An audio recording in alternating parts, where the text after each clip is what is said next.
We've been in this whole month been talking about focusing and emphasizing on family and friends, and we've challenged you throughout this month to do things strategic, to invite and bring guests in, and be a part of the download and the deposit of what the Lord would have for the word of the house. And today I want to end this month, this fifth Sunday of the month. And I want to talk about singleness. I want to really talk to the single people this morning. And I really want to sort of encourage everybody who finds themselves in single status. And the focus, the strength, the force of this message this morning is the idea that as a single, you are not a second-class consideration. So being single does not make you a second-class consideration. You are not second-class simply because you find yourself single in this hour. So I know you're thinking, dude, you've been married 32 years. You know that's how long you've been from being single. So how can you talk to us about singleness? Well, this is great. So I don't have to talk to you from a place of being married for 32 years about singleness, but I knew somebody who knows about singleness, and he's the Apostle Paul in the New Testament, because he was single for a long time, and he had a word for those who had concerns or raised some thought about the idea of what it means to be single. So I'm going to talk to you about, from that advantage point, just listening and having gleaned and learned and followed the Apostle Paul for all of these 30 plus years of ministry, and what he has to say that is timeless when it comes to speaking to all of you who find yourself in a place of singleness, those who are watching us from live stream and such, and those who will be watching us through the Now Network in the future when this message is broadcast. So let's just talk about singleness. And I thought that before I really get into the nuts and bolts and the meat of what I wanted to deliver, I thought that I would want to dismantle what I call the top myths of singleness. So can I just address that with you? What is considered the top myths of singleness? So let me just address that with you. And here's top myth number one. Top myth number one of singleness is something must be wrong if you're still single. Now that's a lie. Hello, somebody. Something must be wrong if you're still single. Look at somebody and say, ain't nothing wrong with being single. Ain't nothing wrong with being single. Something must be wrong if you're still single. That's the top myth number one. That something must be wrong. I have a number of clients that I see in my pastoral counseling ministry who are single and they're struggling with their singleness. And one of the things that I always encourage them regularly is that, listen, there is nothing wrong with you being single. That doesn't mean that there's something that God has cursed you, that you're diseased, or this is indicative of some sin you committed in some previous life, and that God is punishing you because you find yourself at this place where you're still single. Top myth number one about singleness is there something must be wrong if you're still single. That's a myth. Let me give you myth number two, and that is you can't possibly be single and satisfied. That's a myth. That somehow they believe that just because you're single, you can't be satisfied, that you cannot be fulfilled. And that is a myth. You can be single and satisfied, because you take a poll on a married couple, some married couple, a random married couple, not all married couples, because there's a lot of exceptions to every rule. And there'll be married couples who will tell you that they thought that they would be satisfied once they got married, and they will tell you they're still unsatisfied.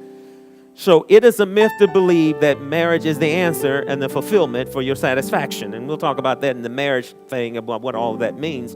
But you can't possibly be single and fulfilled or satisfied is a myth. So that's myth number two. So are you with me so far?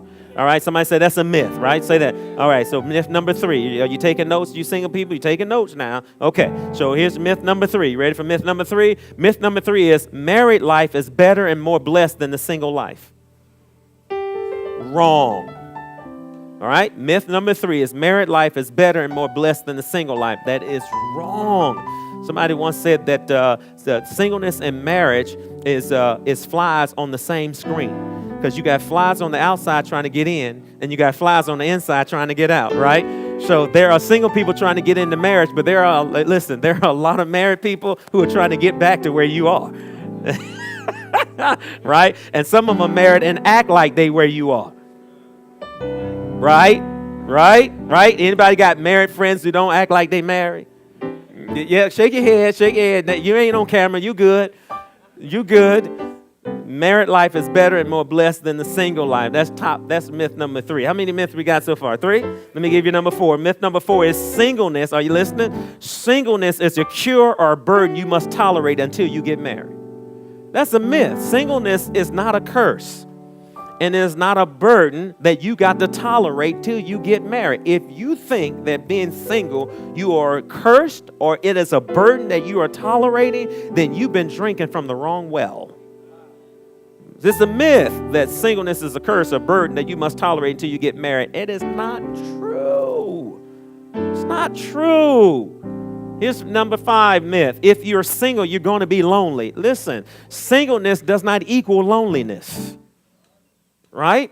So it's a myth. If you're single, you're going to be lonely. Look, you're not lonely because you're single. And somebody will tell you, well, you must be, you single. You ain't got nobody to go home to at night. Get you a cat and a dog. Hello, somebody. Did I say that right? Yeah. I mean, anyway, singleness doesn't necessarily mean you're lonely. Right? And yeah, so if you're single, you're going to be lonely. That's not true. Somebody said that's not true. All right, here's the next myth. Singleness makes you less healthy. Really? You know, somebody says that if you're single, you're not as healthy as people who are married. That ain't nothing but a lie. Hello? Singleness makes you less healthy, wealthy, and happy than married people. I know single people who got more money than married people. Right? I know single people are much more healthier than married people. I know some people who are single who are much more happier than married people.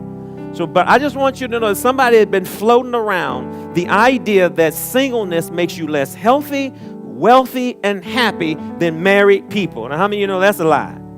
Yep, that's a lie. Okay, here's another myth. You ready? This is the final myth that I want to deal with. And that is, it's all right. This is a myth. This is a myth.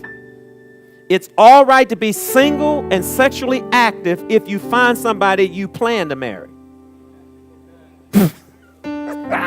Come on, somebody. Okay, I ain't going to talk to nobody here. Let me talk to the camera broadcast. It's all right to be single and sexually active if you plan to find somebody you end up or that you plan on marrying. So it's okay. It's all right to be bug wild. Because essentially you're going to get married. Now, you know that's a lie, right? Because the people you end up, you know what end up happening, right? Y'all don't end up getting married. Okay, so that's a myth. How many of you know that's a myth, right? Look at your neighbor and say, it ain't nothing but a myth. That is a myth, right? All right, so those are the top 7 myths that are circulating around in the single community, and they're reproducing this, and they're talking about all of this, and so got single people who are just confused and conflicted and bothered and all this kind of stuff, and then we get it that if you're single, you're part of a church ministry, you always feel like, hey, why am I not focused on, because most churches across the nation, they're always focusing on the married people and the married couples and the marriage stuff and the marriage troubles and the marriage stuff like this, and single people always considered leftovers. What about us? What about what we go through? What about what we struggle with? And so this is the reason why this morning we want to make it clear to you by first dismantling all of these myths about singleness, and that your singleness is not a curse, nor is it a burden.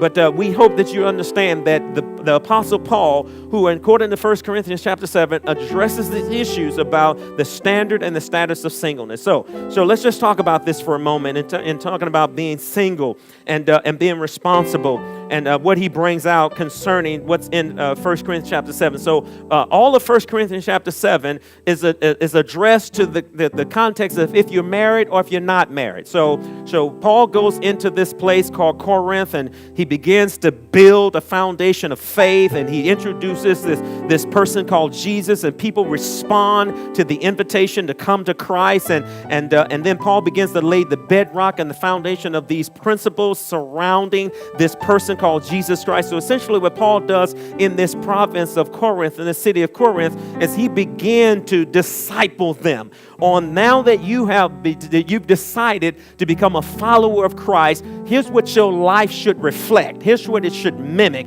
Here should it be representative now that you've made this turn in your life. Now that you have essentially confessed and you've repented and you've decided that you're going to be this follower of Christ.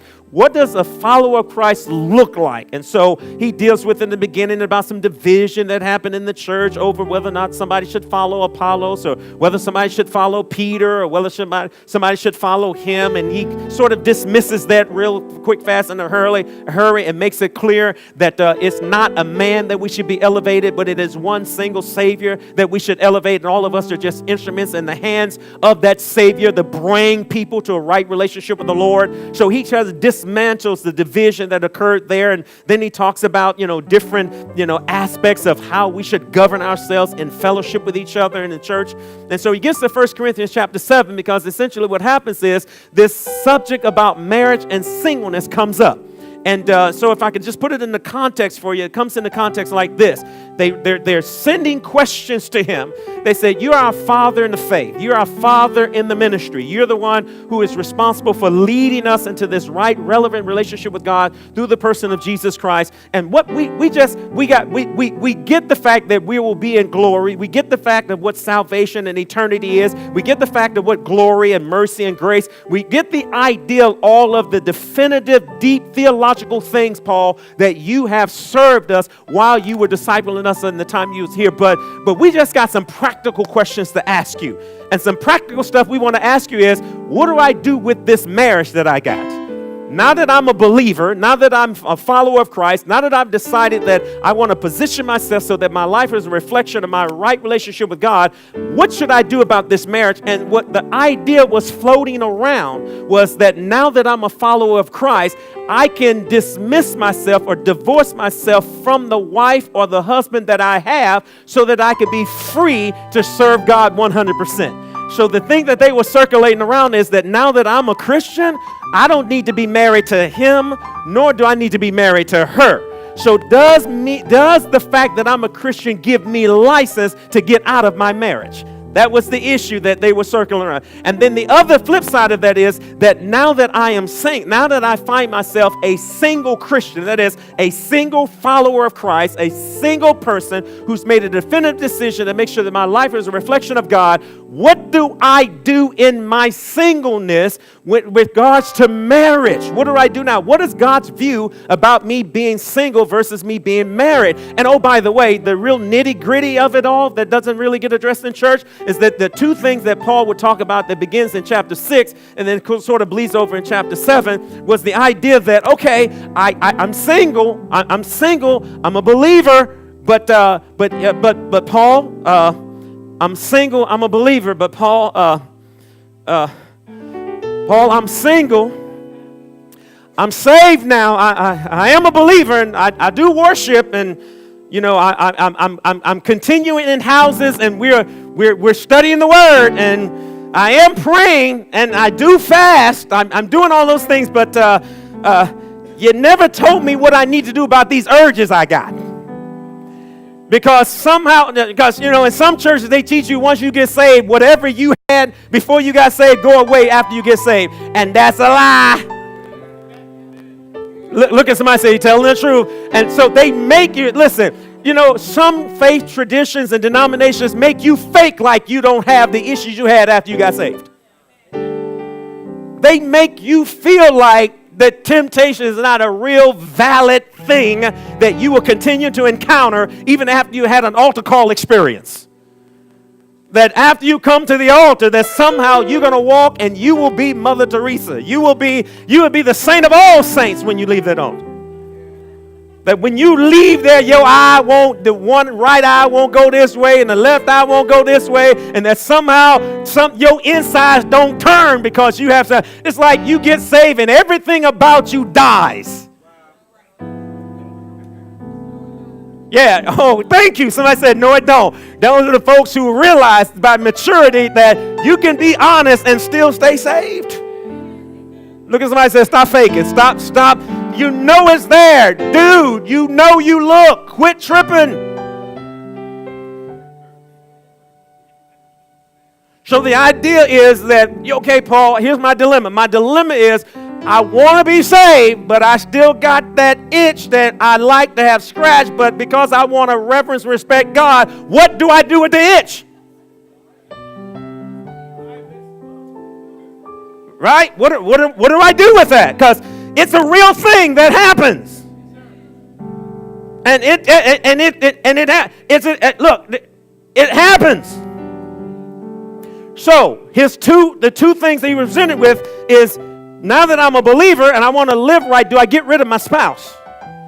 And the other flip side is that now that I'm a believer and I'm going to be a follower of the Lord, and I'm going to take these principles and I'm sort of mold and conform my life to it, as a single person, do I still have the license? Because remember, here's what he's asking. Because remember, when he comes into Corinth, Corinth is a major seaport in that region. And there are two things that seaport was good at doing: feeding your stomach and feeding your sex drive.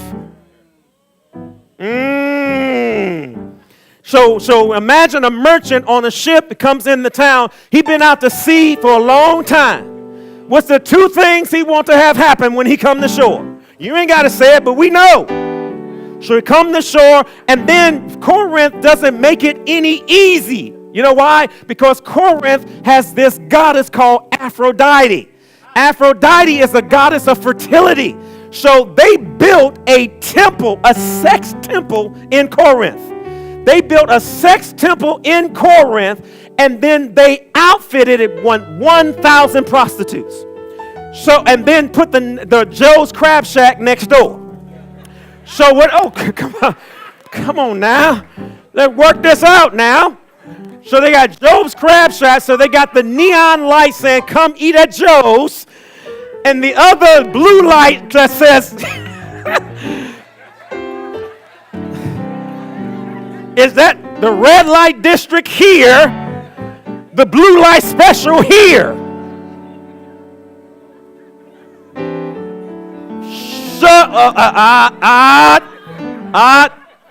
So you get.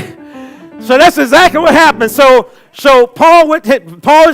they present Paul. Apparently, he must not have discipled them in that area, because he was so talking about getting to heaven that he forgot that they got to live on the earth until they get there.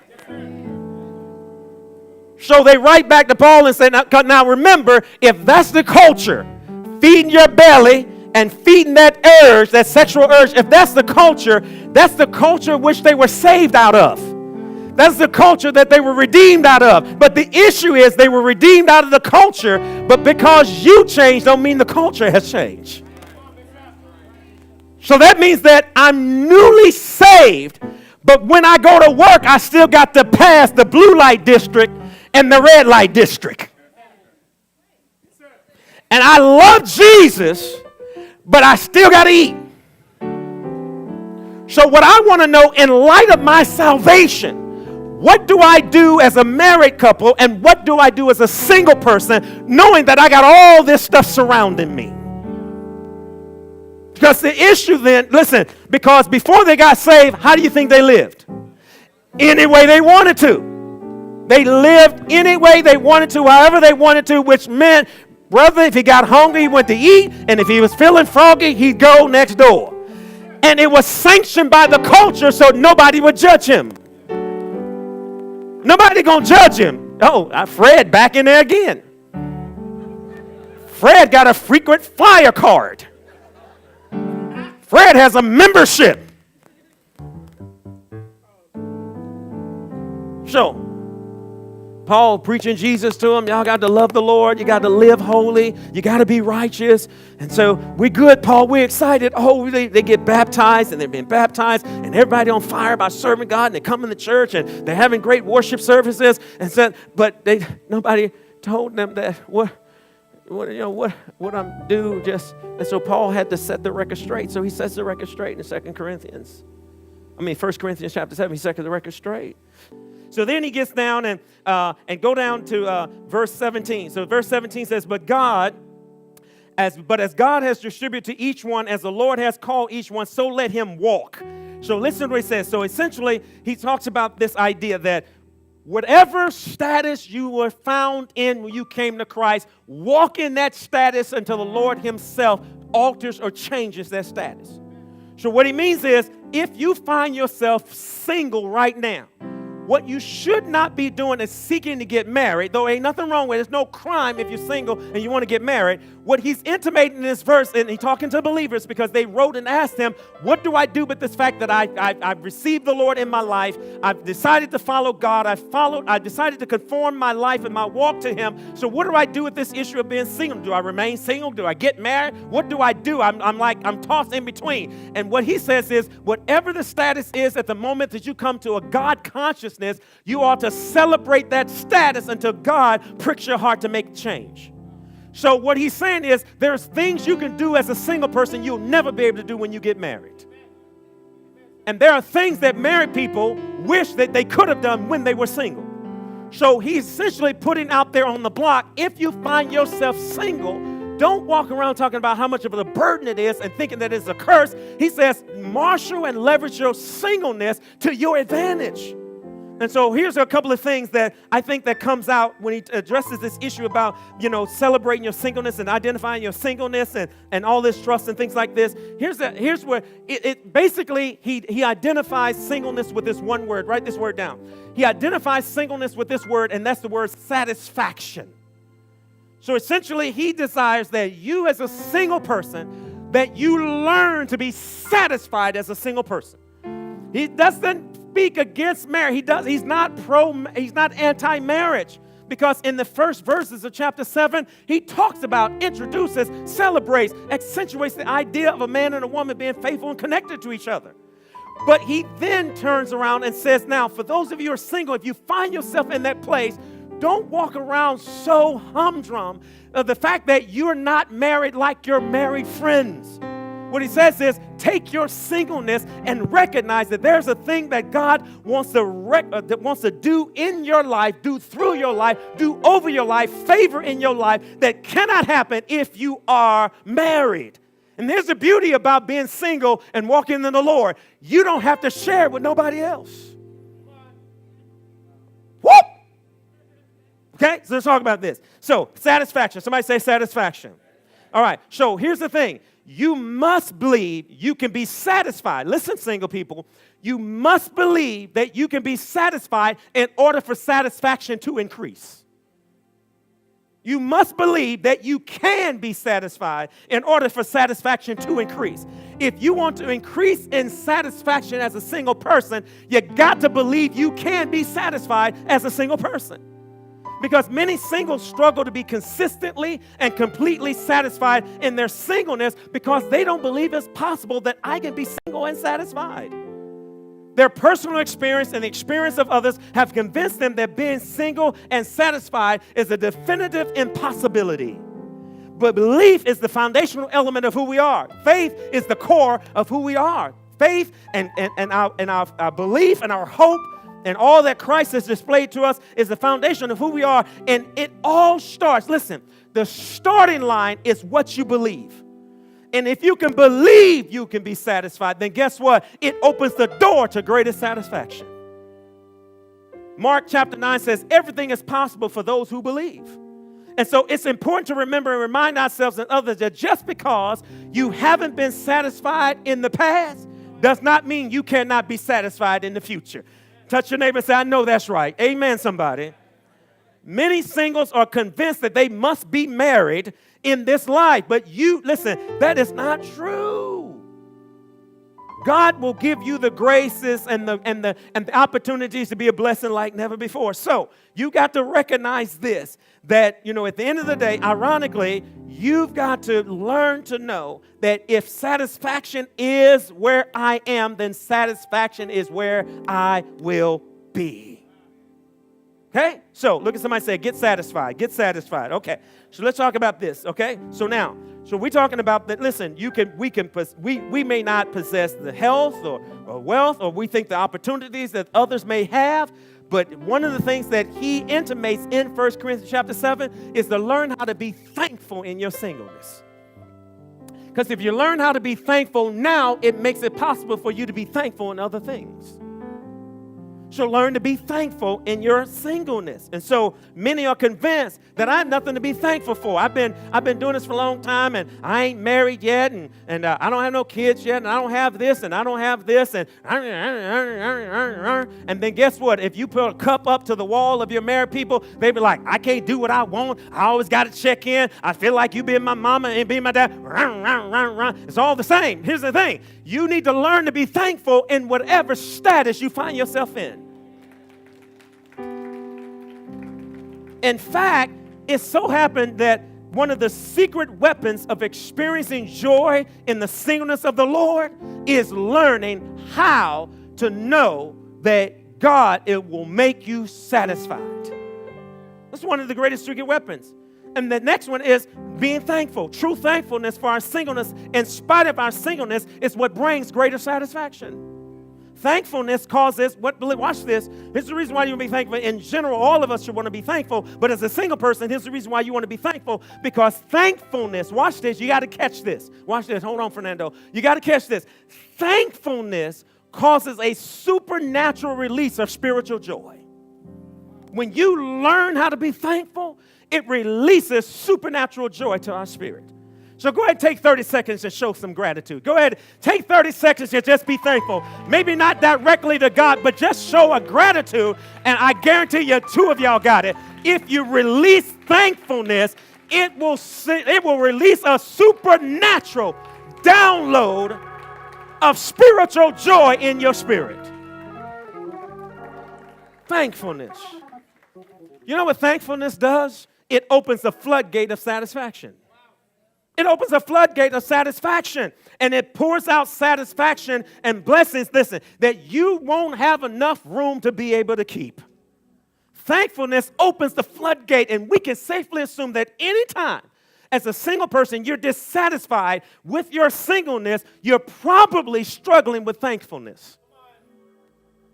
Because thankfulness releases you from that agony of when is my time going to be and why don't I have nobody? No. But the more I am thankful, the more I continue to allow God to do what he's doing behind the scenes in my life.